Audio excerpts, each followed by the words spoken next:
A quick heads up before we start this episode. Suicide is mentioned several times, so if this is a difficult topic for you, you might want to skip this episode. If you are in the United States and are currently struggling with thoughts of suicide, you can reach the Suicide and Crisis Lifeline by dialing 988.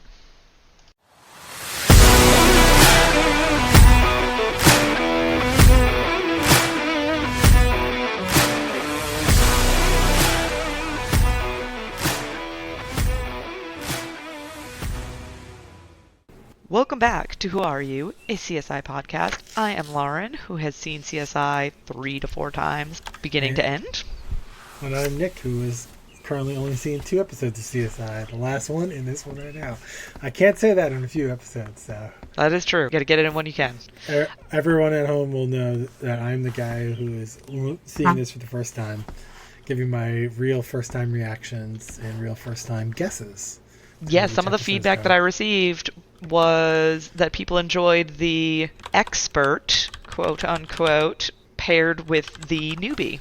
It seems to be something that people enjoy, so hopefully you continue enjoying it. Yeah, and today, go ahead. I was going to say, if you're watching, so we did do this differently, right? Last time I watched half, and we could try to identify a good breaking point per episode, and if the audience likes that format over this one, maybe they can suggest the breaking point.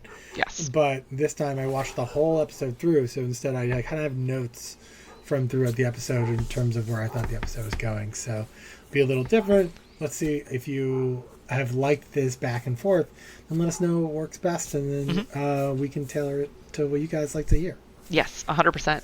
So today we are going to be reviewing Season 1, Episode 2, titled Cool Change, air date October 13th, 2000.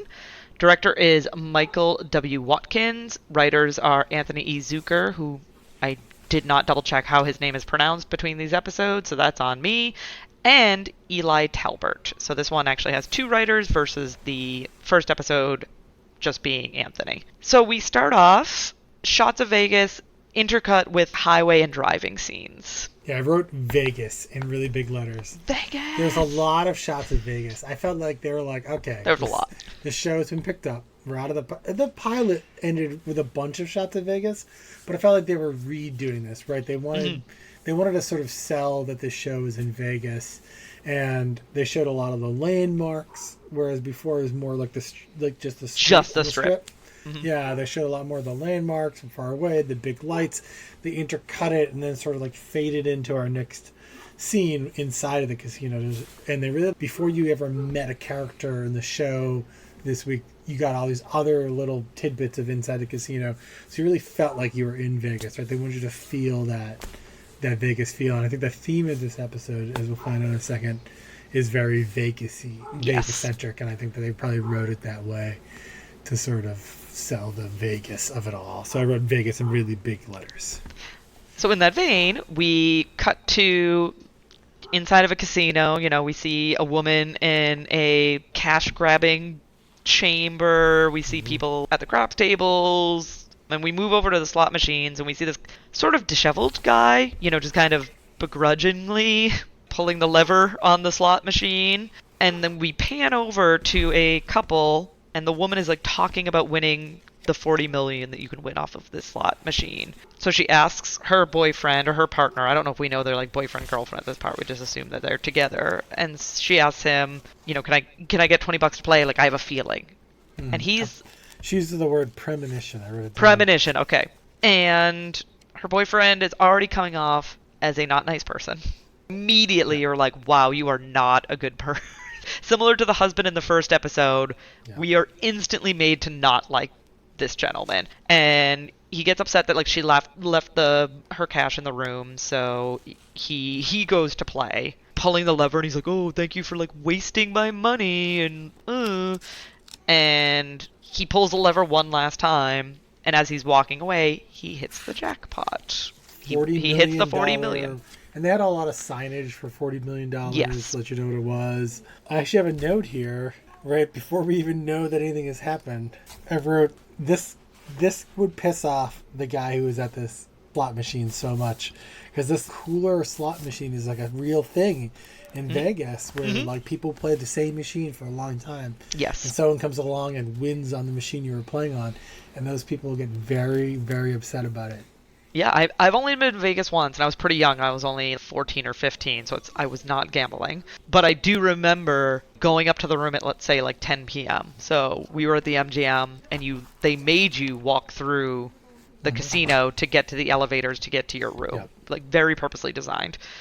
And I remember seeing people at like tables and at slots when I went up to the room at, let's say, 10 p.m. And then when I was up at like 8 a.m. to go get breakfast, the same people were in the same spot. And my 14/15-year-old brain could not compute.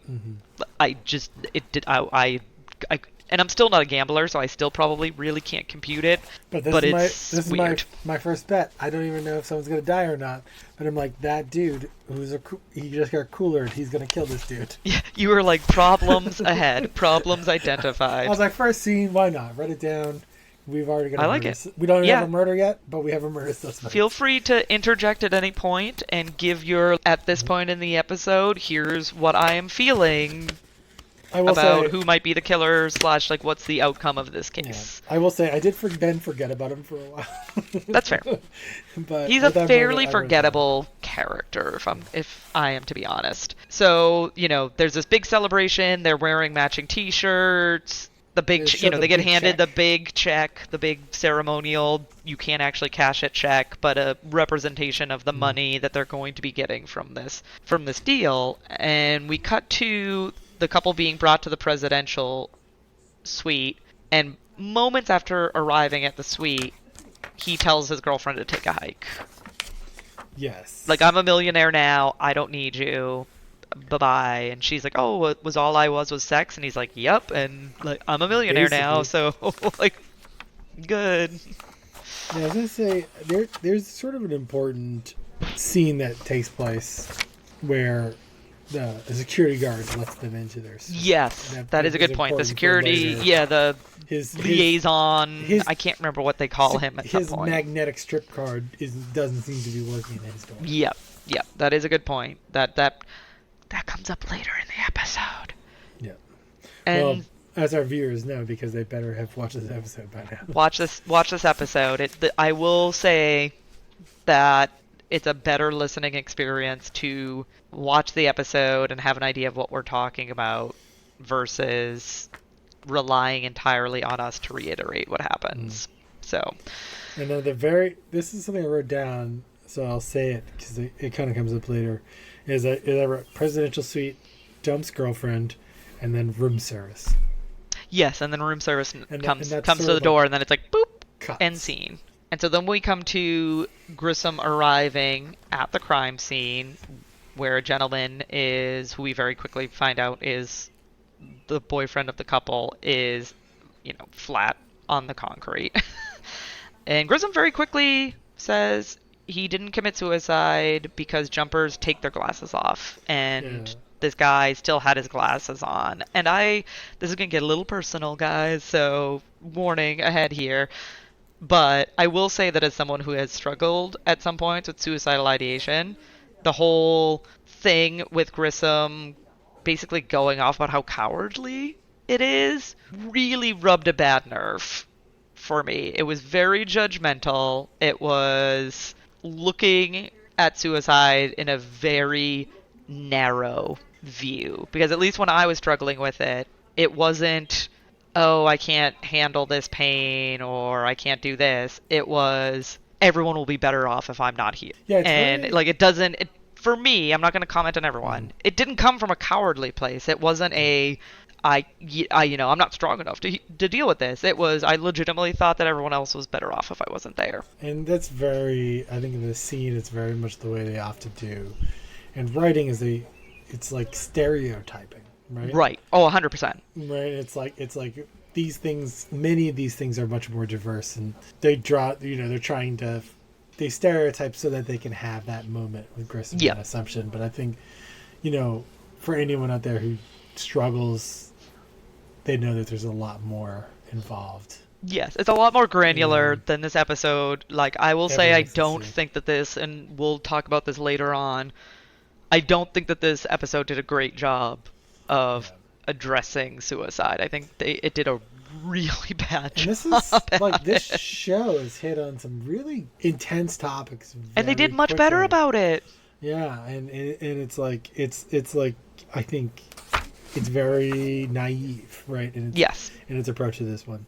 I will to bring it back to a more light hearted point. Thank you. I have a couple of notes. The first is that I thought we had a spot the guest star moment. Oh, okay. All And I right. thought the detective was Michael C. Hall of Dexter, and then I looked it up on IMDb, and he is not. I also think that that will happen, and I will admit it when I do that because there's been a few times where I'm like, that's totally this person, and then I go to IMDb and I'm like, that is not that person. That is not that person at all. So I will admit when that happens to me. Yeah, I didn't have any real finds this episode, but it was kind of funny. I was like, spot the guest star. I was like, that totally looks like, or 6 Feet Under, which is, I guess, Michael C. Hall's first break prior to Dexter. Okay. But yeah, no, that was definitely not him. And I looked at that guy. It was like 4 things, and then never worked again. Nothing, and you were like, oh no, Yeah, definitely not you. it was hard to even figure out who it was at first. The other thing I was to say was that he said he pulled a Luganis, and I was like, why do I know that name? And I paused it and I went back and re-listened to it, and I was like, is that a famous guy who jumped to his death? And I was like, wait, no, that's the guy who had the diver. I think he had AIDS. I I think think that you was a might be big right. thing. Yeah, he was an Olympic high diver. Yeah, you 'Cause might be they- right. And so, but yeah, they talk that. They talk about the curse of the 40 million. Yes, that And like Grissom, everyone who wins this jackpot ends up dead one way or yeah, another. Grissom said he worked all 4 prior cases, and there was no foul play involved for Debatable. the 40 Debatable. million. So, and I love then, Grissom, but I'm not. Again, I feel his comments as of late in this episode made me not love Grissom for a little while. So yeah. we're not on the best And of then terms at the moment. the other thing he says, I think really important for later, or really gets paid off at the end of the episode, is that he says the girlfriend's upstairs, she's in police custody, you want to talk to her? He says, no, I want to talk to him. Yes. And that's when he goes and investigates the body and stuff. But yeah, that's where the whole didn't remove the glasses, which does have a payoff later in the episode, which I didn't does. catch on my first watch through, but I did catch on my second watch through, which I thought was very interesting. But yeah, those were my notes from that scene. All right, and then we go to opening credits. Where did you see the golf club going into the head Yes. as part of the Yes, I opening did. credits? Okay, I Actually, was like, I have to ask him this. I may note that like 50% of the opening credits are from the first episode, and I think a good chunk of them are from this episode. Yes. So I don't know how much the opening scene will change over the next few episodes, but then it's like, oh, okay, I get it. Like they only had so much footage, and they probably just have kept a lot of this what stuff yeah.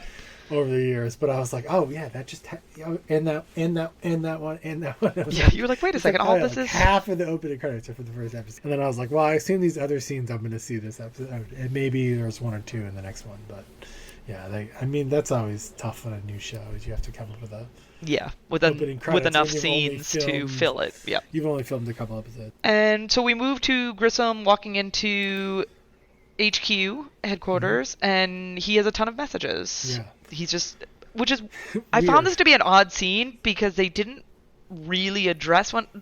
So I guess my only thought is that we then find out that he's taking over the unit. So Jim Yeah. Brass is no longer going to run the unit. Grissom is going to run the unit. And so it was on the second watch through that I thought, is this to show how much more responsibility he has in his day to day? Because he seemed very shocked by the amount of messages. Yeah. So I was wondering. Like, messaging him like congratulations on the promotion or something, But also, I had to say, I wrote a note here. You were the supervisor on the graveyard shift, Yes. and you're the guy they're going to put in charge of the whole unit. It's a no. So they don't address it in this one. He is still, I guess, and I forgot just because I literally just watched the final episode of CSI today. There's Again. 16 seasons, so Skipping I had not been ahead. watching the early. It's been quite a while since I saw the earlier ones. He was the lead CSI, I guess, but Jim Brass was running the graveyard shift, and now Grissom is running the graveyard shift, Oh, and we okay. will be introduced to the person running the daytime shift fairly soon, I think. But this episode Well, they said like 10, like they have like 10 more hours to go, but this episode takes place during the daytime. Yes, because they're working a double after the Holly shooting. Yeah, yeah. But they don't show you any of the other people who would be on that shift or who else would be in charge during that shift. It's reasonable, but yeah. it was like very confusing to me. Like, how does this department work? Like, who's reporting to who and at what times? What's going on? As a person who's trying to like play catch up and figure things out, I'm always sort of like very inquisitive. And that was one of those things where I didn't quite know what I was supposed to assume here. I've gotten used to like, okay, we've got to hand wave some stuff. We've got a lot of show to explain this stuff. Yes. The details. Right now, it's really about what's going on. And then we sort of some more station scenes. I think that... Well, we go into Grissom walking into Brass's office, and Brass's advice to him is cover your ass and hide. Yep. Which is very... I mean, that's very... CYA is this term that gets used, especially in the healthcare industry a lot. It's always about not putting yourself out. Right. And then we cut over to... Let's say that's not very Grissom-like. No, we don't get that. I think this scene is to help establish the juxtaposition between Brass and Grissom. This is we're going to a very different leadership than the leadership that we were accustomed to, and I think that the scene is helping set that up. Mm-hmm. And then we cut over to Nick, Catherine, and Warwick watching the news, like regarding Holly. Yep. So there's a newscaster giving not a play-by-play, but similar to that as like... Yeah, it's sort of filling in, getting you back. This is kind of... I wonder if this scene was partially set up to, if you didn't see the first episode, then this is a very quick, hey, here's what happened in the previous episode to catch you up. Or if you, like... Yeah. I mean, this is before, I think even like DVR. Maybe this is when DVR was a thing. So maybe it was... Yeah. TiVo was out, but not like the Comcast. Yeah, but not like the standard Comcast DVR. Okay. Yeah. Like most people didn't have it. So they were watching the news. Yeah, so one of the things I picked up on in that news scene is like they like question work, like they didn't actually know what was going on. They were learning this information for the first time. So I think it really is like it's that having the characters say something they already know out loud so that the audience can get caught back up. Yep. Yeah, I think it definitely felt like one of those scenes. Yeah, Grissom gives a breakdown of what's happening with Holly and also announces that he is now running the unit. Yep. And... He makes it sound like, we'll figure this out later. He's, what I mean? He comes off very unprofessional in this whole scene. He comes off very... Yeah. We'll all work on it together later. No, I'm sorry, sir. You're the boss now. I got the feeling there was a bit of a reshoot here. For one reason or another. It's just the way the camera was, the angles where the shots were. That's maybe in the director's commentary in the DVD somewhere. They know the answer to this question, but that's what it really felt like. Yeah, like they kind of had to like fill it in a little bit or something. And then they also make Catherine seem very unprofessional in this scene where Grissom tries to give the Holly case to Nick, and Catherine says, no, I want it. And Grissom fairly says, you're too emotionally invested in this. We need to take that element out of the situation. And she says, I'm taking it. Fire me if you want to. Yeah. If this comes to court, it is going to be a point against you that you were emotionally involved with Holly. Grissom is doing this not to punish you or think that you're not able for this case. It's so that when it goes to court, they can't bring up that Holly and Catherine had this heart-to-heart in a diner. I know they wouldn't be able to get to that level of specifics, but... Right? But we just had this scene last episode, right? With Warwick in the hallway about, putting yourself first, right? Mm-hmm. You were being selfish, and that's why you weren't, if you just waited, you would have got the guy, right? Yeah. And so now here's Holly, and I don't think this is it's not like an intentional juxtaposition. This is just what's happening in the show is now we have a different character acting selfishly and getting what they want. Yes. And that's not the best. And then Grissom tells them that he's bringing in Sarah Seidel to handle the internal investigation because he doesn't want to have IA involved. He would rather bring in someone that he trusts to do this investigation, which I also feel is a point against you. Yep. Like, Yeah, you're bringing in a friend to do this investigation versus letting internal affairs handle this investigation. Just let internal affairs handle this investigation. also, you just got to the station. You had a stack of messages. Yep, 12 messages, whatever it You was. just finished a 10, 12-hour shift. You're on your next 10, 12-hour shift. You call this friend of yours at ass o'clock in the morning. They're going to be here in a couple hours from another city, right? But I was like, oh, Sarah Seidel replacing Holly. Right? Basically. It's that whole, Basically. like, you were... I don't know if they knew when they shot the pilot if they were planning to replace that character or not. And I just think that they ended up deciding to have somebody else.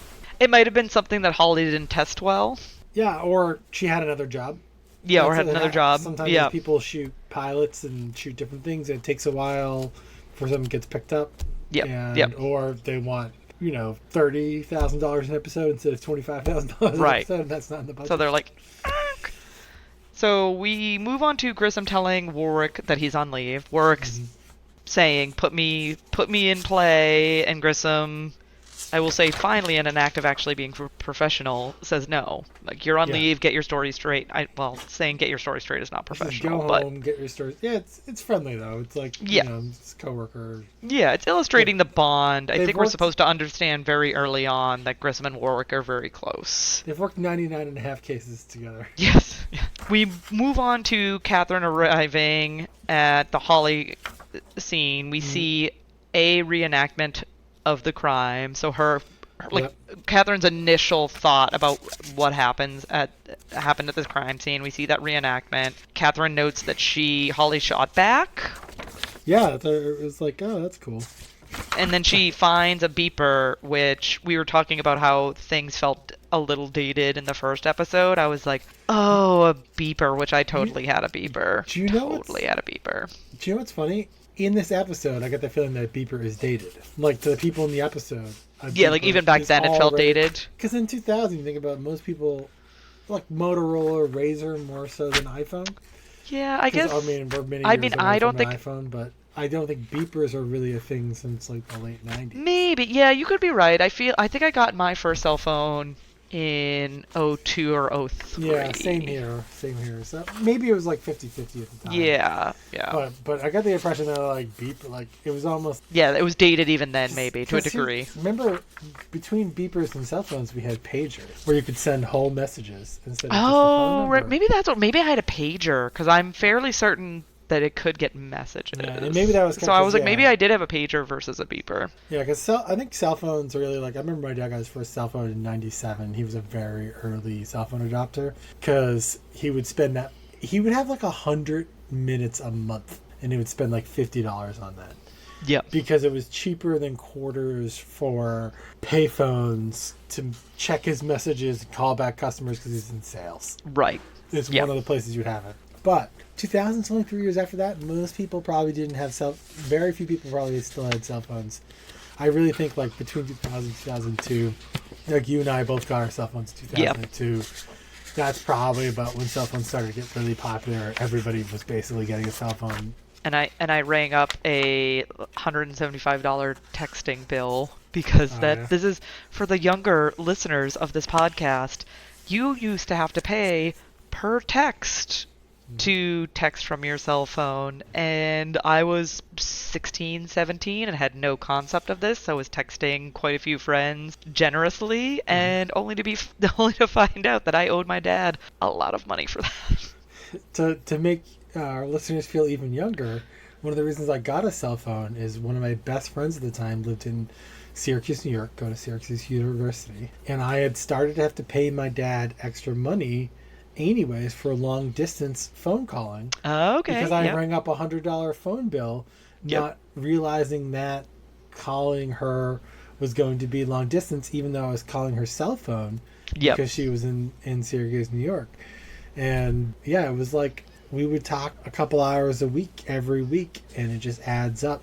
They would charge you a lot of money, per thing, and per minute, basically. Yeah, I think it was per minute. I'm fairly certain it doesn't exist at all anymore. I know. Like It's phone... if was you just even thinking have about a that. phone in your house, it would probably be unlimited for $10 a month or something. Right. Oh yeah, they're like, please buy landlines, please establish. I'm Yeah, not. I'm moving. I don't think we mentioned this in the first episode. I'm yeah. in the process of moving. Crazy enough, not getting a landline at my new We, place. Haven't had a landline no, here. Not getting a landline at the new place. I have a phone number here at my house. We've had it for 10 Oh years. wow. Okay. I don't know what it is. There's never been a phone plugged into a jack in this house. There's one right by my bed behind me, like right by my bedside table. I could have a phone. I keep joking I'm gonna buy like an old rotary phone. Oh, I love the rotary phones. I love them. My understanding is they don't work anymore. Like if you tried to use one, it wouldn't. The network Oh, it wouldn't wouldn't like know. understand the Yeah, command. Oh, yeah. interesting. But yeah, so phones are a thing. So back to beepers. Yeah, so finds the beeper, and then we shift over to Grissom and Nick at autopsy. And I had to jot this down where the coroner. I feel like this is an episode full of unprofessionalism. I know where this is going. Because her quote was, "At least this one was a millionaire." Yes. Yeah. He's still dead. He's. What? Why would he care at this point that he was a millionaire when he is deceased? They're like cracking him open, like ripping his arms apart because he's in rigor mortis, right? And she's like, "Oh, it's like at least this." It's like, "Oh yeah, another jumper. At least this one's a millionaire." Unless you're. Why does that matter? And I'm sure that there's other belief systems that believe in this, but ancient Egypt, part of it was like you had to part of it was like being a good person and but it was also how much money you had, right? They thought like the more gifts, that gold you were entombed with, the better chance you have of getting into the afterlife and living a good life in the afterlife. What if you were in tune with black glass embedded in your arm? I was to say, they found black glass. Because you this beat is me. another weird coroner thing. And she had them like pulling her arm. She already knew there was black glass in his wound, which had a band-aid over it. And then she takes it off and pulls out more black glass. Yeah, I think it was for dramatic effect more than anything else. So I was like, what is the worst autopsy? Yeah, it's not even 12:30 in the morning this time. Here's a spoiler for you, Nick. She doesn't remain the coroner for long. No. I don't think that this character tested well with viewers, and she's not around for long. We're 2 for 2 on coroners. That is true, because she's the replacement of the episode 1 coroner. I will say, I also didn't like her quote. I disliked his quote even more, so I feel slightly better that she's here than he's here, but she also does. I don't remember when the basically permanent coroner then comes in, but if it's not in the first season, that's in the second season, but I feel it might be in the first season. I'm sure they'll get somewhere. Yeah. They talk about the roof. Yeah, so they go, they're in the hotel room, right? Is that where they go? So this is before that. Okay. They they do the reenactment from Jamie's statement. So we see what the crime scene or what the crime looked like from her testimony. Yeah. So they do this weird thing of they're in the hotel room and they talk about some of the things. And then all of a sudden they kind of like blend into the girlfriend's scene depiction. And then they're immediately in the interrogation room with the girlfriend. So that's kind of like one continuous scene. Yes. And then we move over quickly to Warwick calling to get an update on Holly's condition. And as he's waiting to hear how she's doing, he gets a call in. So he switches over, and it's from the judge. And he's telling him that he bet on the wrong team, which I totally did not catch that in the first episode. As soon as he said that, I had to say, I didn't catch that at all. I totally did not realize he put a bet on the wrong team. I only have so many. I actually don't have that many notes from my first walkthrough. So actually, there's two. I should mention this. Right after the glass bottle, black glass scene, I wrote bottle ? Mm-hmm. People for listeners, we go out to a lot of fancy dinners in my household, and yes, they do, and I'm always very jealous when I see their pictures on Facebook and Instagram. And she said black glass. Black is not necessarily super common, but dark glasses with like champagnes and things like that to block UV light are not that weird. And they won the lottery. I'm thinking champagne was on my mind. So I had that. But then I wrote girlfriend or cooler slot player. Like, who killed this guy? I didn't really know at this point. I mentioned earlier that I thought the cooler slot player was going to be like the subtle sneak in at the end thing. But at that point I was kind of like, oh, maybe it could be one or the other. But then I wrote, was the wrong bet in the first episode. And then I wrote, but it was his bet suggestion. The judge was like, do you have a winner? And then he was like, Brett Favre. Got a bet on Brett Favre. And the judge was like, cool. Put $5,000 down on Green Bay, which is the team Brett Favre played for at the time. Yep. And then he goes off, and I did go back and check in the first episode. He does say Niners. Maybe that was like a later reshoot. They edited that in or something. Yep. I don't know. But he did do it. But I was like, wait, but it was his. The judge didn't want to bet on. He just wanted a winner. And it's like Warwick was the one who like came up with the bet. Why is he placing the wrong bet? That was like, it felt really odd and off. And so that jumped out at me. But then I also was like, I will tell you, it is to set up a longer storyline. Yeah. I was like, this judge is way more corrupt. Remember last episode, I was like, what's worse? Yes. Racial profiling or like betting or like a judging for warrant?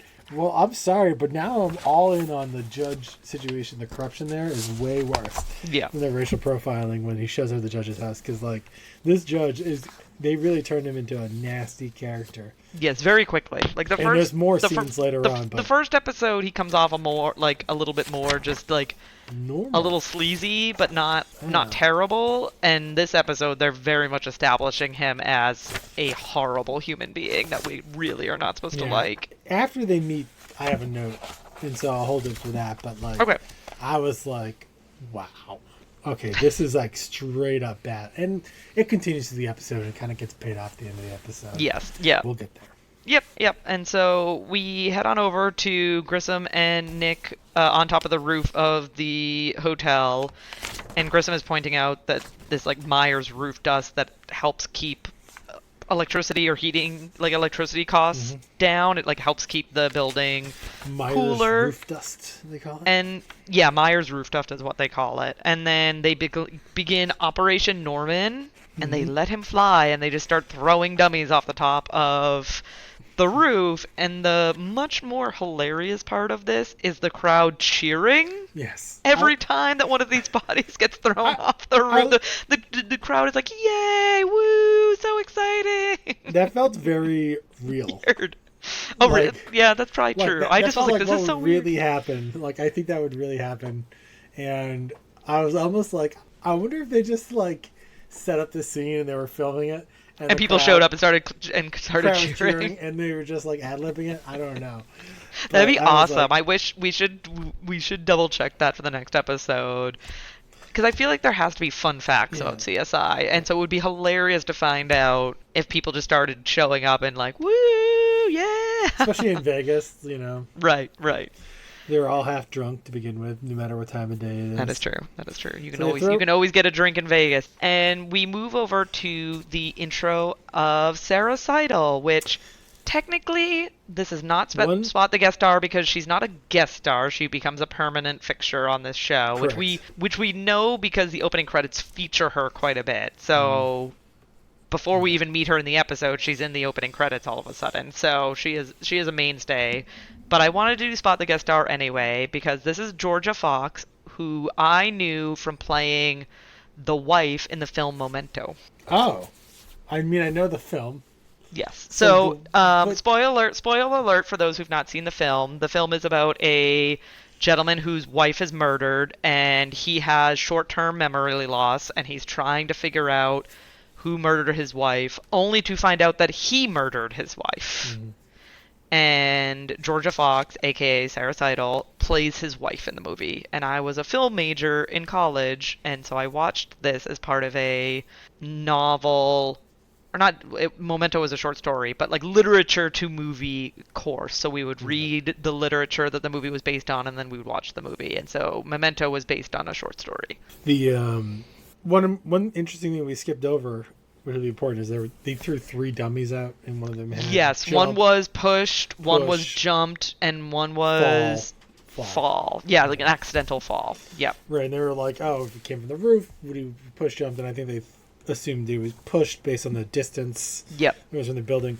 But then one interesting thing Sarah says is, you know, there's easier ways to do this these days. She was teasing him about being old school. And Grissom's like, computer simulations? No, thank you.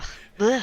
And We're about to be taken over by AI, Grissom. Get used to it. But it shows the sort of like new school, old school way of Yes. thinking. Like, he clearly respects her because he called her in.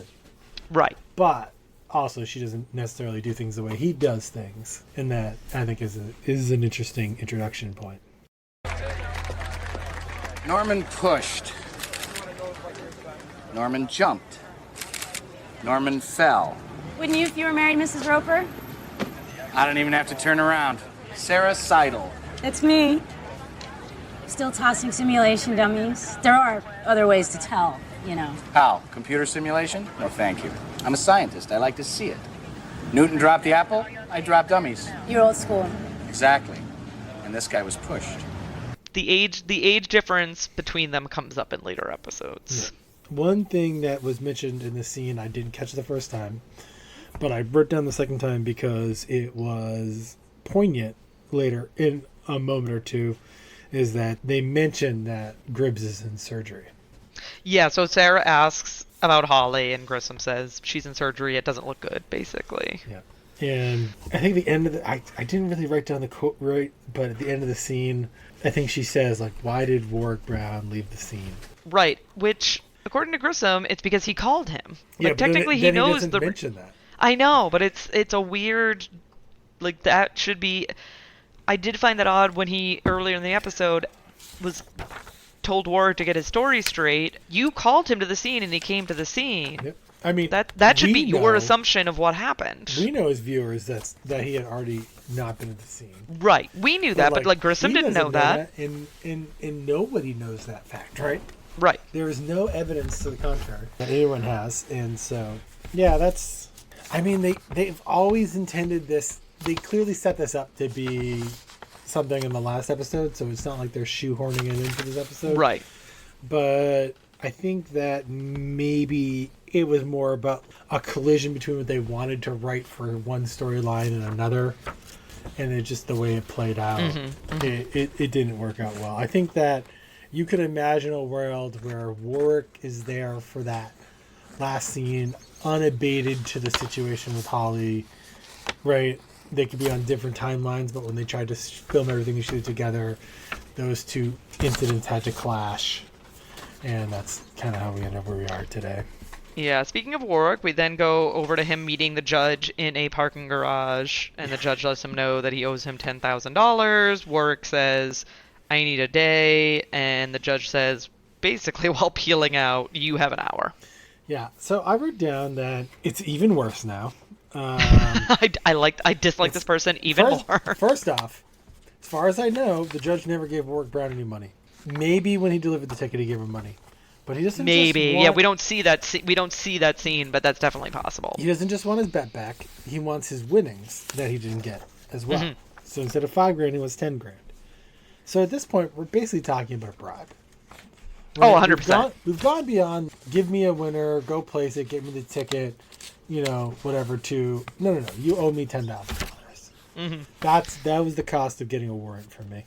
And so now the judge has really gone to the corruption side, and it's no doubt. You know, they're setting it up. It's obviously going to be a bigger storyline, but I was like, now this is something very substantial. This is not a clean judge anymore. No. We shift over to Sarah walking into Catherine working on evidence. I jotted down that Catherine is so hostile.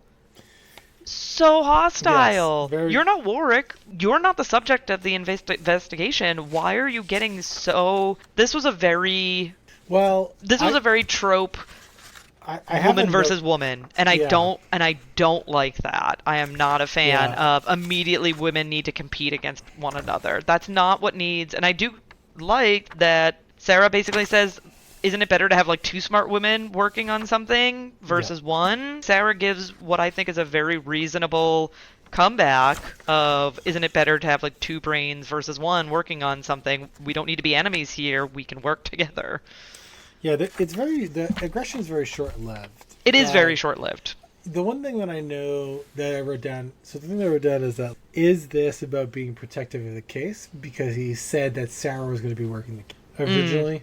Right, and so she does the whole Catherine Willis isn't here, she's out in the field, and then Okay, I'm in Catholic Willis, and then Two Better Than One, and then she starts. The pager goes off. I think. The beep. I'm pretty sure it's a beep. It is a beeper. I think it's a beeper. Sorry, I wrote pager, but it's a beeper. And then all of a sudden they're working together. Yeah, immediately they were like, we're on good terms. I was happy they resolved it quickly, but they had that. It's like, it feels like such like a man thing. I think the director was a man. I was like, oh, the director and both writers were men. I think Eli. I mean, I'm fairly certain that Eli is a male. It's like, oh, we're gonna have these two women fight, and then also like then makeup and girl power. It's just like it's a weird. Also, like none of these characters at any other point in the show feel like they would have done this. Feel like this is the kind of person they are. So I'm happy they moved off it quickly. But yeah, it was just one of those things. It almost feels like there was a note from the studio. You should have them fight first. Sure. Here's one line. Yeah. So they try to track the beeper. They can't do that. The person used a fake name to register the beeper. And then there's an Eminem reference, which I had. Yes. I was like, oh, yes, this is totally 2000. Oh, yeah. So there's the tracer machine, which they say is Gil's, which... That he got off eBay. Yeah, which totally tracks, right? Okay, we're on there. And then Sarah's like, yeah, but they don't come back. And it goes to Desmond Tutu. Yes, Desmond Tutu. I actually didn't look up who Desmond Tutu is. I have no idea. Not a clue. It sounds very much like an Egyptian mummy, but I assume it's not. I assume it's a real person. I think it's because of Tutankhamun. But Desmond Tutu is probably a really important person. Yeah. Maybe it's like a rapper or something? Nope, it's a South African bishop and theologian known for his anti-apartheid human rights activist. So okay, so sounds like a good person. Not who owns, person. Not really an ode to who owns this beeper, but he sounds like as a real person, a decent person. Yeah, I probably should have looked that up before, but I forgot all about that. And she also says she's looking for Ward Brown, nowhere to find him, and she's like, try one of the... Yeah, here's this casino to go. This is where you're going to find him, kind of thing. Yep, and then we go on to Grissom and Nick watching footage from the casino, the redemption card left in the slot machine, and I had to write this down. I think I actually had to pause it and read it twice to make sure I got it correct, but this harkens back to what we were talking about earlier in the episode, where the guy had been sitting at this one slot machine for 11 hours, 13 minutes, and 15 seconds. Yes. We very quickly move on to Catherine doing a test fire of Holly's weapon from the crime scene, and we see their ballistics expert. He's like just starting to talk about like matching striations because bullets fired from the same gun will have identical striation marks. And they realize that Holly's gun is actually the murder weapon. And so now we shift over to a updated reenactment where there's a tussle. Yeah. And the suspect gets a hold of Holly's gun and uses Holly's gun to commit the murder. Sorry, spoiler alert. Murder. Yeah, so actually, it's kind of disappointing me, this scene, because... Like, they had this earlier scene, she's like, oh, she checked the magazine, Holly's gun had been fired, right, based on the number of bullets in the chamber. She's like, oh, she shot back. But now that actually isn't what happened. Now they're like telling you, oh, just kidding. She didn't shoot back. This weapon, well, actually, you don't know this yet, but, like, you know, this weapon was used to shoot her, right? Like, we know it was used to shoot her. We don't know whether or not there was a firefight or anything like that. Right. But presumably, they were checking the gun because they found no other gun at the scene. They found no other bullets at the scene, right? And for all we know, that the suspect's gun could have been unloaded. They didn't talk about it much. No, we don't really get much of a reference. They kind of gloss over that for whatever reason. And we go on to Grissom playing a slot machine. Oh yeah, next to the gentleman that we saw originally, who had been sitting at the machine for 11 plus hours. And Grissom, in a very harken back to first episode where he yelled at the bodies in the morgue, has a weird, you're under arrest. And the gentleman's like, for what? Like, who are you? And like, what are you talking about? And he's like, oh, first degree murder. And he's like, oh yeah, whatever. And he says that Grissom says that the grounds is because of the roof dust on the suspect's boots. And then he does another weird thing where he tells Nick, who he calls Nikki. I just feel like Nikki is such a weird name for me to say for whatever reason, to collect my winnings. Yeah. Like Grissom wins, not 40 million, but he wins some amount of money and tells Nick to collect his winnings. Like it's part of your CSI 3 initiation is to collect my winnings. This is one of the things I like. So the guy who was playing the slot machine before the now dead character won $40 million, leaves his bidding card behind. Like this is like the rewards card for casinos. They all have them. It's very, very common.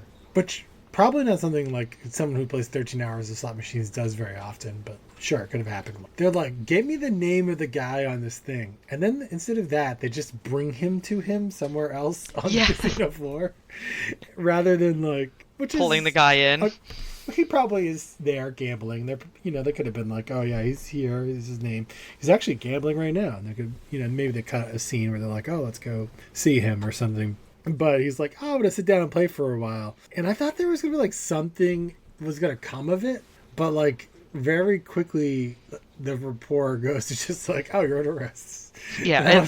And I was like, was there a longer scene here that they cut out? Yeah, and they cut it out for time. Yeah, I was like, because they did this like quick back and forth where the gambling guy is like kind of talking to himself, and then Grissom is like, oh, Jack's around or something. I don't know what he says, but I can't remember. Yeah, it's something like that, and it's like he's like trying to like get the guy to be talking to him, and then he presumably clocks the roof dust, which he mentioned acutely previously, and then arrests the guy.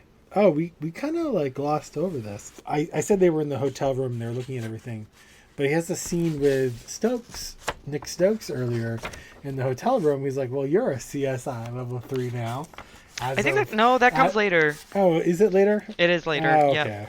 Because I have that jotted that jotted down. Because I know exactly what you're talking about, but it comes a little bit later. He's like, walk me through I thought that happened before the girlfriend interrogation, no? No. Oh, okay.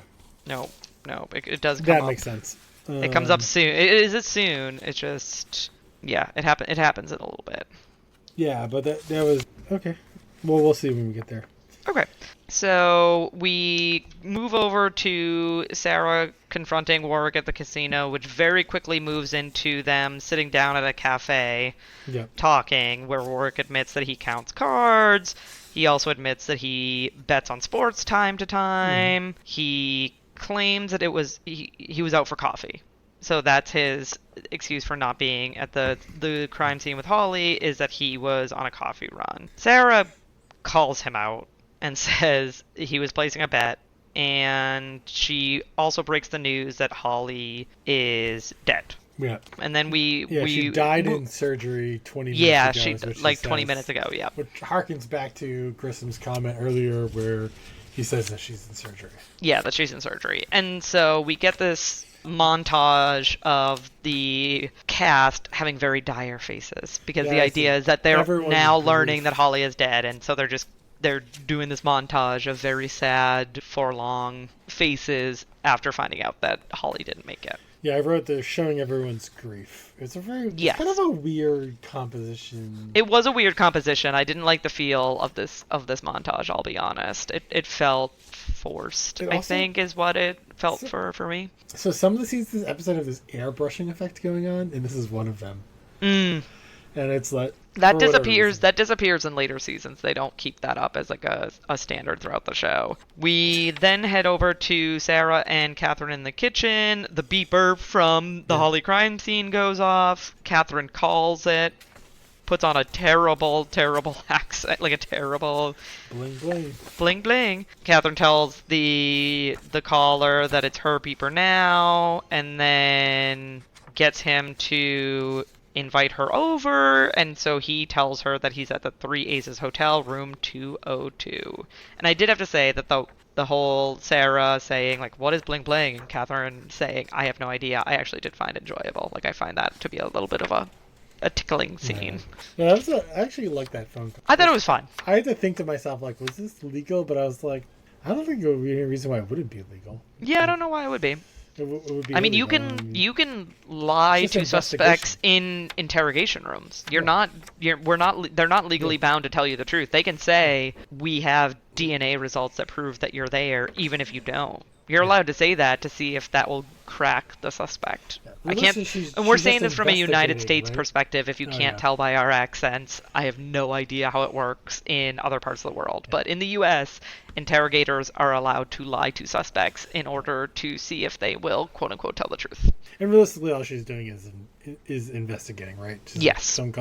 She doesn't even know who's calling it, right? And so that's really not a problem. And we move over to Grissom and Nick interrogating the suspects, and he admits to being on the roof. Yep. And then they prove that he started having drinks with the victim around 1:45 a.m. You know, I have this name written down somewhere. It's Ted Salinger. Ted Salinger. Okay, I did not get his name down. So it was written on the check. I even had the spelling right. Oh, okay. I made a really big deal about getting. You were like, I got the name. And so the suspect says that he went to the roof, and this is the other problematic for me representation of suicide, was that they painted him as a failure for not being able to commit suicide. Yeah. You're not a failure for not. You're also not a failure for committing suicide, but you're also not a failure for not committing suicide. And I did not like, again, how this was worded and how this was phrased. It was very problematic for me. He did take his glasses off in the flashback, though. Yes. Yes, he did. Which was a big callback to earlier, even though it doesn't make the most sense. But yeah, there was this whole thing about, like, we know from charges that Ted made, right? He went and got some first aid, and then he went and bought a watch. Yes. Yep. And then he bought some drinks, and so they asked him what his drink was, and like they're trying to figure out who was drinking what, and this guy was drinking amaretto sour, and they're like, "Well, you are, Ted stopped drinking, and you kept drinking." No. Ted kept drinking, and the suspect stopped drinking. Yeah. So then he's sort of telling a story, and I think you're supposed to get the idea that, like, he doesn't understand what they're investigating, so he's through his flashback telling his story. Yes. And so it's like Grissom's eye, he's like admitting like he was up on the roof and was going to jump and doesn't know that the guy is dead. And so after that, he is this where they tell him, like, okay, we're going to go check. Yeah, Grissom tells him that he believes him. He says, like, we're not investigators, but if I'm being honest, I believe you, and lets him know that they're going to go back and look at evidence, and if the victim has roof dust on his shoes, then this suspect pushed him, and then if not, then he's free to go. So he has to wait here at the headquarters or the precinct, I don't know what they call it, and until they find this out, and they kind of leave. They exit the scene with the suspect saying, like, I like this guy. So I will say this. At this point in the episode, I was probably more on the cooler than the girlfriend. Okay. But immediately after the scene, I was like, well, I guess it was the girlfriend. This is your defining moment. It's way too early. It would be too easy to go and check the body and know whether he was a killer or not, and the whole thing would be wrapped up. And so just from a pacing standpoint, I knew it wasn't the answer. I was like, I thought the cooler was going to be like this. I was on him because he was such a sleeper. But, I got to give the show credit.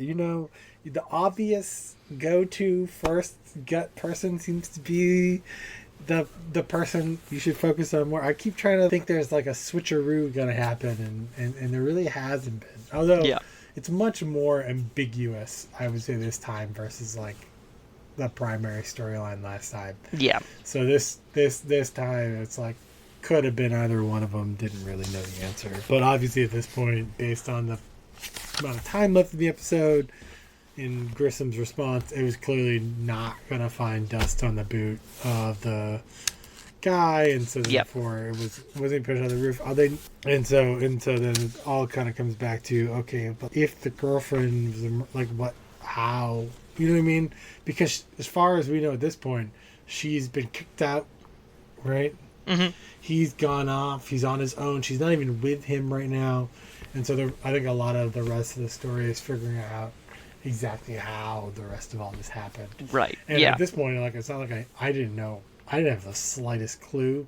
Yeah, how they were going to... Yeah, I was actually thinking that I had the idea that she probably was stayed in the room. And like, he left, right? They had a big fight. He left, and she stayed in the room. But I think the bits and pieces of how we get back there, I never quite figured that out until they just explained Yeah. it. And we move over to Catherine and Brass at the Four Aces Hotel. And this is my funny line. So for listeners, we talked about this before we started actually recording. We always chit chat a little bit before we start recording. And Nick had said he had a really funny line written down. I said, "Is it about underwear?" And he said, "No." I found it hilarious that the suspect's come hither outfit is leopard print underwear. Because he was thinking that Catherine was there to, like, get some bling bling. And he's, like, in the bed showing himself off in his leopard underwear. And I found it hilarious. And what's the word? Apprehend, thank you.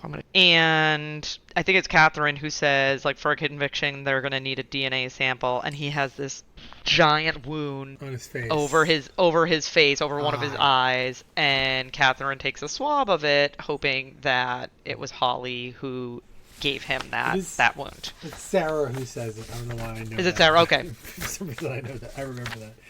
Yeah, I wrote the line down, but I didn't write who said it, and I could not remember at the moment. And they have this moment where she's like, everybody out there, on the radio, she's like, we got Hollis, we got him. Gribbs' suspect or whatever, and they show people and they're in different places. I don't know exactly where this note falls because it's from my first watch through, but I wrote that. Actually, I think I rewrote it. Let me double check. But I wrote that I wasn't expecting Catherine Willis to be the emotional linchpin of this show. Okay. And for a couple episodes in a row, she really has been. Yes. Because she first shows up, she's late. She has this, like, rules don't apply to me attitude, and then all of a sudden she's having the heart-to-heart with Holly. She has the girl who's been molested, and then she goes back and sees her daughter. And then she's like, we're coming. Oh, you know what it is? We're coming up on this scene shortly. But yeah, it's after they do the suspect because of the scratch on the face, she's gonna have to go see the body. I think that's maybe where I made that note to yeah, I was gonna say we'll be at that soon. We'll be at that soon. That scene, sorry, is very soon. We have one scene from where we are now to where she collects a sample from Holly, where Warwick meets the judge, gives him the $10K, and the judge tells him that he owns him. He says, I own you. Which is like, and pays off all the corruption and all the nonsense. Pays off all the corruption, and I have a feeling that they didn't mean to have this subtext to this interaction. I think it's just like more my lens from where we are now, that it's very poignant that it's like an older white guy saying this to a younger black male was a very jarring, and I don't know if they meant to have that. And again, maybe it's more so coming from a modern view that made me feel very uncomfortable. I kind of think they did, because he goes like, nobody owns me. Yes, he says nobody owns me, or no one owns me. And it's like, I think in a lot of ways it is, right? It's like it's like, I don't want to call it chauvinist. It's sort of this, because it's not really gender based, but it's just sort of this power struggle. Yes. Right? Where it's like it's like the judge is flexing in a way, right? Like, I own you, right? And Warwick's like, nobody owns me. And it's like, yeah, I do. You'll be hearing from me. Yeah, and then we skip on over to the scene that we were just referencing, where Catherine has to get a sample from Holly, and she says, and relating to she's kind of the emotional bridge of this show. After she takes the sample, she tells Holly, "I'm sorry." Yeah, or like even she's talking to Grissom outside. Yes, like, in the hallway. I've got to do this. You know what I mean? And she has a lot of gravitas in this scene, right? It's not. I actually really like this scene as a scene. I think it's well acted or well composed. They did a really good job. They didn't spend that long. No, they got a lot of emotions in a very condensed period of time. But it felt very realistic. There's also this is like one of those things where I don't know if this was on accident or on purpose. But Grissom is at the morgue because he said he was going to the morgue to check to see if there is dust on the boot of the guy. Yes, because that's the next scene. Yeah, is him investigating the shoes. And it's really well woven together for him to just happen to be there and know this other thing is going on. Or was he there? You know what I mean? Maybe he hadn't got around to that thing and he was there for her first and whatever. But it just, tempo-wise, it worked really well. You know what I mean? And I thought, oh, you know, for all the little times I want to nitpick at things, I have to give a lot. You have to give credit where credit is due. When it's done very, very well. And I think that's a great example of them doing it very, very well.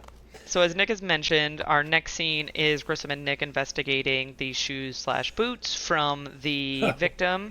They find out no dust on the shoes. This is a great Crazy enough, doesn't seem like he was pushed off from the roof. It looks like he never was on the roof. How many episodes are we going to take shoe imprints from people? Oh yeah, to be fair, shoes they're not in every episode. I will say you will definitely have some episodes that are shoe free, but shoes do play they are their own leading role in CSI, I would say. Shoes should be in the credit. And they also end up checking out the watch, which has fibers stuck in it. So they debate or they ponder, was he dragged? Is that how he got fibers in this brand new watch? And now we're back to the girlfriend being the suspect. Yes. And we pop over. No one else, right? No, it's the girlfriend who's the suspect. And we move over to the coroner showing Grissom the imprint on the suspect's head, where she tells him that it's the first and fatal wound. So he did not die from the fall. He technically died from blunt force trauma to his head. They never really come back to he wasn't thrown off the roof. What was he thrown off? The balcony of the presidential suite? Yes. But it's probably worth noting that that's like one floor below the roof, so it's pretty it's not a like it's pretty darn sizable difference. You'd probably die from both heights, but the coroner's saying that he technically died from the blunt force trauma, and then the falling was like a secondary damage. We move on over to Sarah and Catherine in the kitchen. Sanders walks in and lets them know that the DNA is back from the Holly Gribbs, and suspect is confirmed. And then we see the final reenactment of the crime scene, whereas she throws the phone at him, they get into a tussle, she scratches at his eye, he gets her gun and shoots her, and she's the one that like shoves the beeper underneath the couch for them to find later. There's a line here, she gave me just enough. Just enough. Like she knew that if she scratched his face that would be evidentiary or something. This is sort of the implication. Holly did learn from school or something. Sort of the subtext here. I do have another note. I have a really important note. Okay, good. Oh, is this the one? Yes. At the start of this scene, we have our product placement of the week. Where Sarah Seidel offers Nicorette nicotine gum. Yes. Catherine Willis, to which she says, "No thanks, I have my own." And like chews like obnoxiously to prove that she has a nicotine gum in her mouth. Yeah, which I was like, oh my god, I cannot believe this even exists. I wrote yuck in my original notes. I used to work at a BJ's Wholesale Club, and people would buy jumbo packs of Nicorette gum, and they would come in like every week and buy like what was probably 2 months worth of Nicorette gum by label usage. And these people who were trying to quit, they were basically addicted to Nicorette gum. Oh, I'm sure. Instead of being addicted to cigarettes. Did you guys sell the patches, or is that like you have to go through the doctor sort of thing? I don't think so. All right, because there's nicotine patches. Yeah. And we shift on over to Nick investigating the fiber that was found in the watch, and we quickly pop over to Grissom back in the hotel room. This might be where I wrote, does nobody know how to use a microphone, a microscope in this? Yeah, like what is happening? So they don't put it on a slide or anything. No, do they? It's just like he's like holding it under the microscope. It's very TV. Yes. Oh yeah. And so we're with Grissom in the hotel room. He finds they never say it, but he finds the murder weapon. He finds this. Yeah. They show you this. The same imprint that was on the guy's head, like on a trophy this or a statue. I don't know what it was. It's got all the different suits right? Of Yes, deck of the cards. And so he's holding it up, and I don't know. I don't really remember what side he would be looking at, but they show you the diamond, right? It's facing Yes. outward Yep. towards the camera, and then he flips it around, and he sees the diamond. He's like, "Aha!" Yeah, and then I had to denote that he goes out, and they don't say what this is, but it's luminol that he's spraying out on the balcony, and that's what like detects the presence of blood. So like under certain lighting, if it lights up, that means that it detects blood. They will say this a million times throughout the series. They don't say it here, which I found very strange for the second episode. Maybe it was because Grissom didn't have anyone to talk to, that he's not going to be like, let me spray luminol. And they find blood, and I had to think, shouldn't you've already done that? Also, Like, why would your default be he fell from the roof? All right. Like, he had a presidential suite. You should probably check the presidential suite for signs of blood. Yeah, I also was like, you club this guy and then drag his body to the balcony. Where's the rest of the blood? Wouldn't there be like a trail from where you clubbed him? Right, yeah, To because the balcony? he wasn't, like, on the balcony when, like, the idea is not that he was on the balcony when she clubbed him. She clubbed him in the room and then dragged him to the balcony. There should be... Maybe that's more important in the final reenactment. We can discuss that. Maybe, But yeah, yeah. The other note I have is he calls Nick, right? And asks him, like... I think Nick calls him and tells him that the carpet matches. Yeah. He doesn't even mention the blood on the luminol, balcony. blood. Doesn't even mention Not an it. important detail He's at this working time. the case of the guy. Yep, It's nope. completely irrelevant. Not important.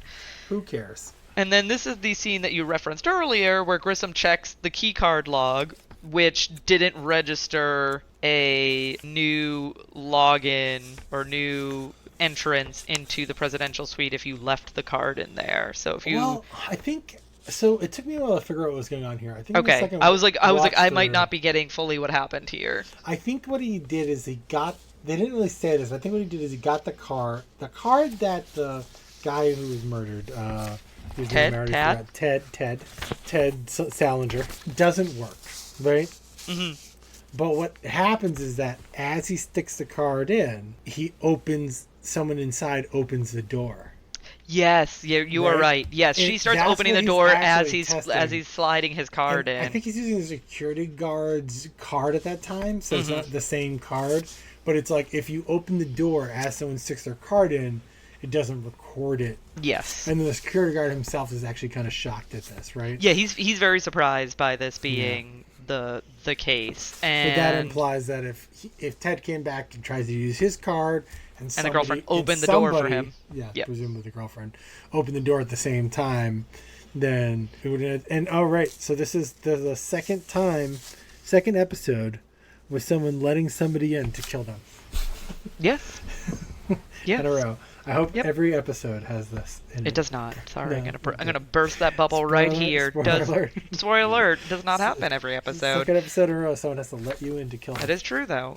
And we pop on over to the interrogation room with Grissom and Nick, and there's the final reenactment of this crime scene, wherein the boyfriend leaves, he comes back, he puts the key in, but before it can fully click open the door, she opens the door, she hits him over the head with that weird statue, whatever it is thing, and then drags his body over to the balcony. This is where I wrote, "There's no blood on the carpet." I know, and it's like a white carpet. Did you go out on a shopping spree? And I think they do mention that she cleaned up the crime scene, but I'm like, that was like a white carpet. She throws his body. So this probably would be true regardless of what happened, but the implication is they threw the body off the balcony and then she cleaned off the blood. Yes, I think that's the time of events. It's like no one noticed this body on the ground until morning.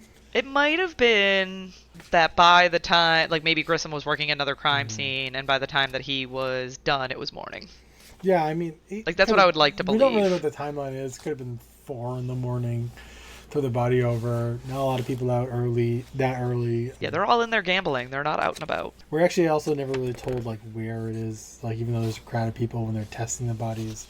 Yeah, we're not shown if it's an area to draw them into the place, right? So, but yeah, so that was funny. But then the girlfriend has this great action, the putting the wrist together. Yeah, just Nick has to be like, "You don't care." Yeah, she's like, "No." She says no. He asks, "Don't you care?" And she very simply says no, which, earlier on in the episode, it's been a while since I've seen this episode.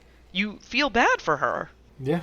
And because this guy just kind of seems like a jerk, Yeah. and then he immediately dumps her because he gets money and admits to using her for sex. And then I feel like they gave her an unnecessary... She's also a terrible person. I think you could have told this story without her being the worst. You know, I mean, she's still a bad person for killing her boyfriend, don't get me wrong. Yeah, you need to have a murderer to have a murder show, right? Yes, but I just feel like they made her unnecessarily... Yeah.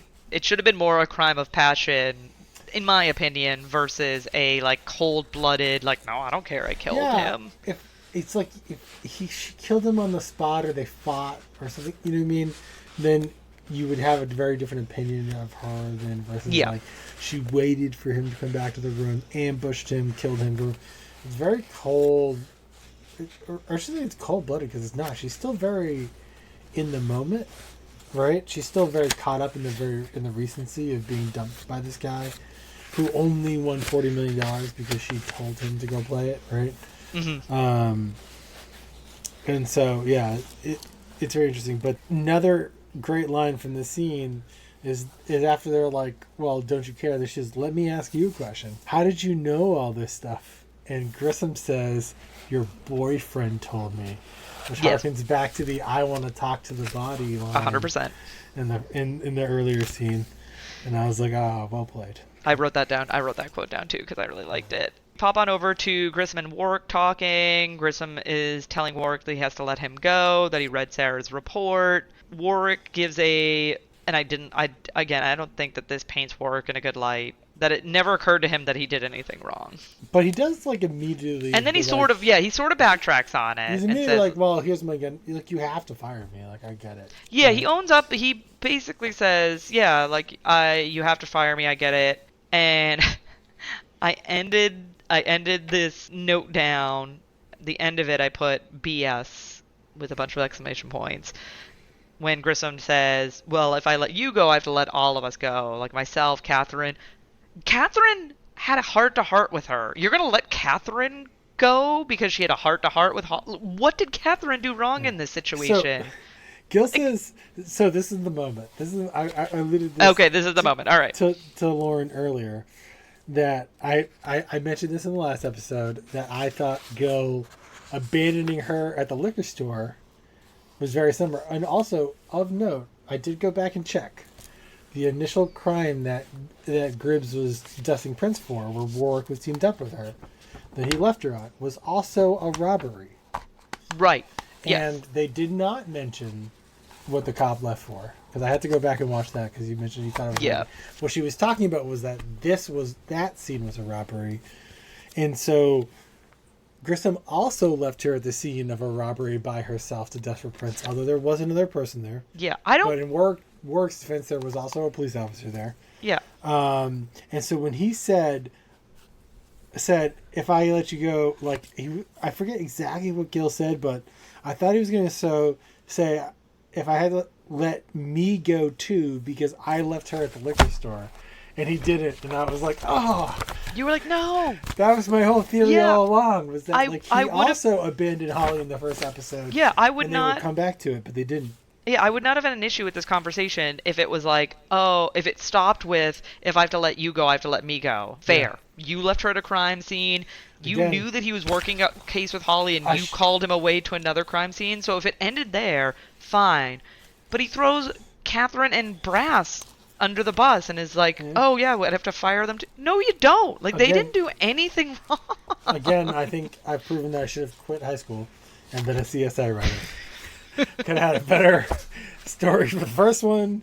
Could have had a better line here. And then I have one final line, which I think will bring us to the final scene. The final scene. Okay. Is I wrote perp walk of Gribb suspect. Yes. Is the perp walk gonna be a thing in every episode? No. Oh, okay. No, I think this is something that they it is in some episodes. Like, I think even to the end, it's in some episodes, but in later seasons, it tends to be in the episodes where they arrest them from headquarters. Right, so they're in the interrogation room. The person admits to the crime, and then they're walking them out of headquarters to go to the precinct to get booked. There tends to be some perp walks, but it's more so the viewer seeing the perp walk versus the cast watching the perp The other walk. thought I So had it does was, still occur throughout the series, but it is not a every episode occurrence going forward. The other thought I had is like, you want these are really good like intro commercial scenes. You know, if you're gonna have an advertisement or something, so you got a brand new character, because you got the whole cast for that one, right? It was really like tangential. Like they were all outside catching up, and then this guy is being walked out, and they're all just. You're just staring at him. I mean, you could tell that they kind of like cut this scene weird because it is a weird cut. One moment they're on like opposite sides of a cop car, and the next moment they're all in like a perfect line. Yeah, it's a weird. It's not great editing. Next moment they're on opposite sides of like a car. And so they just kind of like insert it in there, but it does make really good, you know, for a commercial or an ad or, you know, whatever it is, or an intro or something. So I gotta let it go. Gotta let it go. It's a great shot. It's a good shot, you know. But as long as it's not in every episode. But I think it's CSI Miami or something, where there's like on all the ads, there's like somebody screaming "yeah" or something. That's CSI Miami. Which, if we continue the show long enough, is probably going to be the last one we review, because I really don't like CSI Miami. No. I've tried to get through it multiple times, and I've never been able to get through it. The only thing I know about CSI Miami is that one guy in sunglasses. He's in every ad. Yes. I don't know his name. I don't want to know his name. I'd have to look it up. I don't remember off the top of my head. Yeah, it's the only thing I know about CSI Miami. But in that sound effect, it's in every commercial. Yeah, it's in every commercial. Yes.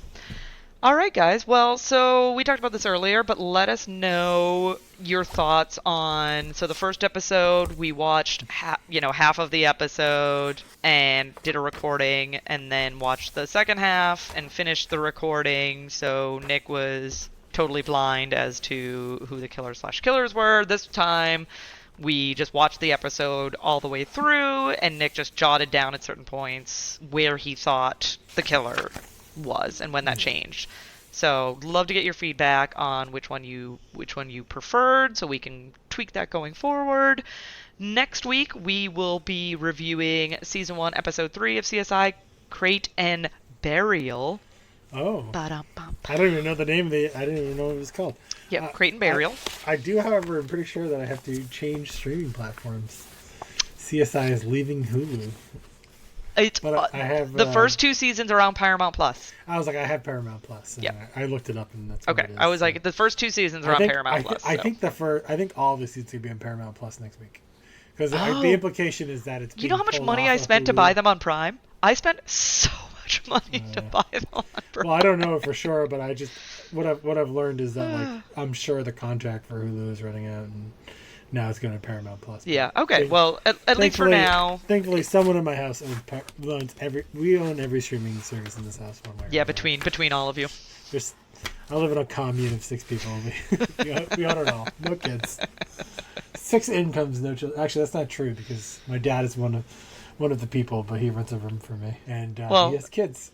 But they're grown, so he's not like financially responsible for his children anymore. No, I'm financially responsible for him. Yeah. Hey, that's how it goes. Hopefully he's not listening to this. That shift happens sometimes. So feel free to follow us on Facebook and search "Who Are You: a CSI podcast." We are also on Twitter and Instagram at "Who Are You: CSI Pod." Or you can email us at whoareyoucsipod@gmail.com. If you want to send feedback, please feel free to send it to us there. And again, we'll be back next week with Crate and Burial.